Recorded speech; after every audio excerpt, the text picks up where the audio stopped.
Hello दोस्तों, नमस्कार दोस्तों, स्वागत है आप सभी का online adopt study YouTube channel पर। इस वीडियो में हम बात कर रहे हैं एक बड़ी और लेटेस्ट अपडेट के बारे में जो कि संबंधित है नई शिक्षक भर्ती 2024 के बारे में, साथ ही साथ नई नियमावली के बारे में। दोस्तों, जैसा कि आप जानते हैं कि साल 2024 शिक्षक भर्तियों के लिए काफ़ी ज़्यादा महत्वपूर्ण है और इसके बारे में एक के बाद एक नई नियमावली में बदलाव भी आप सभी को देखने के लिए मिल रहे हैं। लेकिन इसी बीच अगर बात की जाए इस बदलाव के बारे में, नई नियमावली को लेकर, तो नई प्राथमिक, जूनियर, टीजीटी, पीजीटी शिक्षक भर्ती में एक बड़ा और महत्वपूर्ण बदलाव यहाँ पर देखने के लिए मिलता है, जहाँ पर दूसरे राज्यों के बीएड या बीटीसी करने वाले अभ्यर्थियों को मौका नहीं दिया जाएगा।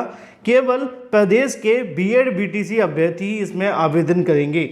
दोस्तों, जैसा कि आप सभी जानते हैं कि जो हाल ही में शिक्षक भर्तियां आप सभी को देखने के लिए मिली, उसमें बहुत सारे इस प्रकार के विवाद आते हैं जहां पे अदर स्टेट कैंडिडेट्स को लेकर बहुत ज़्यादा विवाद होता है।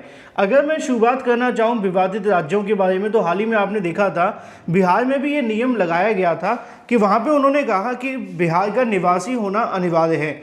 जब बिहार का निवासी होने अनिवार्य की बात की गई तो यूपी के कई अभ्यर्थियों ने इस बात का विरोध किया कि आप इस प्रकार का नियम कैसे लागू कर सकते हैं, और ये संविधान के अधिकारों के उल्लंघन माना, और इसको लेकर कहीं ना कहीं अभ्यर्थियों ने तगड़ा विरोध किया।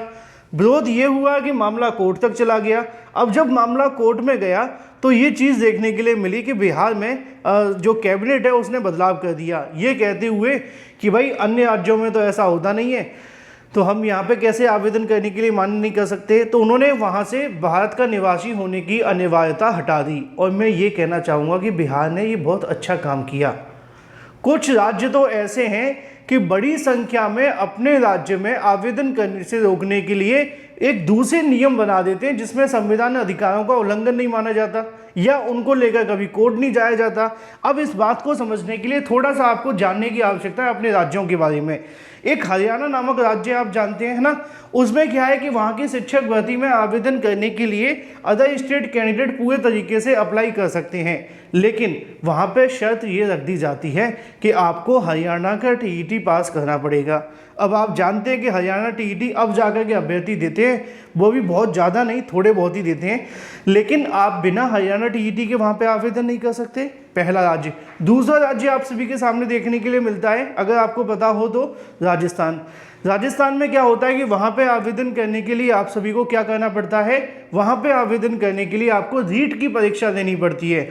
उनका अलग ही खेल चल रहा है, उन्होंने टीईटी का नाम बदल के रीट कर दिया है, ठीक है। वहाँ बीजेपी गवर्नमेंट आई थी, उन्होंने उसका नाम टीईटी रखा, लेकिन बाद में फिर दूसरी सरकार ने आके फिर से रीट कर दिया। तो वहाँ पे एक रीट की परीक्षा होती है जो कि हूबहू टीईटी होती है, बस नाम बदल दिया है और कुछ नहीं है ना। अब वहाँ पे क्या करना पड़ता है, रीट दो।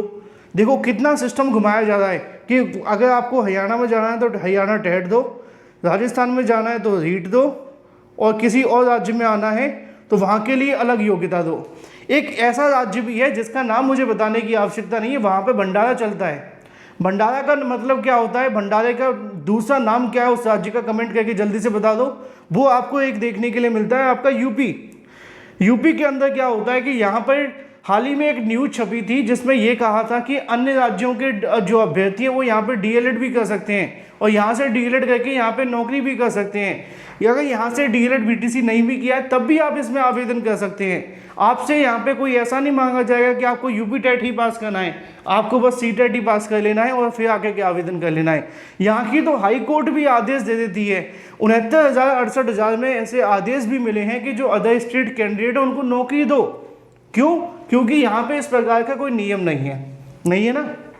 लेकिन एक ऐसा ही राज्य और देखने के लिए मिलता है, झारखंड में भी आप सभी ने देखा है कि कई भर्तियों में क्या होता है कि वहाँ पे 10th और 12th के नंबर मांग लिए जाते हैं। बाहर करने के तरीके हैं इनके, उनको क्या कहते हैं कि आपने 10th और 12th हमारे यहाँ से पास किया हो तो ही आप आवेदन करेंगे। अब ये क्या होता है कि इसमें एक तरीके से रोक भी नहीं लगाई और मना भी हो गया, है ना। ये वही वाली बात हो गई ना कि ना करने की आवश्यकता नहीं पड़ी और अभ्यर्थी वैसी बात हो गई, क्योंकि अगर आपके यहाँ से 10th और 12th करेंगे तो यूपी में क्यों जाएंगे भाई बीएड बीटीसी करने के लिए, तो अदर स्टेट तो वैसे ही बाहर हो गए।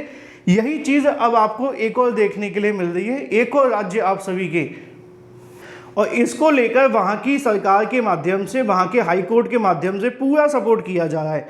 दोस्तों ये राज्य आप सभी के सामने देखने के लिए मिलता है कि दूसरे राज्यों के अभ्यर्थियों को नहीं मिलेगा मौका।